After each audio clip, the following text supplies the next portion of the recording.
या 5-6 वर्ष झाली मी बघतच आलो आहे. ना इतर रस्त्याचं सगळं काम चालू आहे, खोदाखोदी सगळी चालू आहे. चिखलात आम्ही पावसाळ्यामुळे चिखलात दिवस काढतो.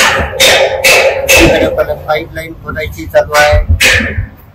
आता इलेक्शन जवळ आल्यामुळं हे काम चालू फास्ट करायला लागलं. त्याच्या पहिला 2.5-3 वर्ष झाली आम्ही बघत आलो आहे.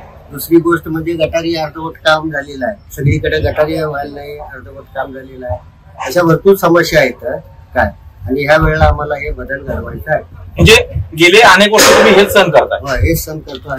पाणी वेळेवर येत नाही, टाक्या सुद्धा बांधून तयार आहेत, तरी सुद्धा प्रत्येक गल्लीत पाण्याची समस्या आहे. पर्याय काय तुम्ही ठरवलं? पर्याय आता यावर्षी आम्ही बदल करायचं ठरवलं. बदल करणार कसा बदल असणार, काय असणार? बघूया, उमेदवार तू चांगला असेल, काम करणारा असेल आणि केलेलं पण आहे, त्यांना आम्ही निवडून येणार आहे. म्हणजे तुमचं फिक्स ठरलेलं आहे आणि यावेळी बदल होणार? 100% होणार.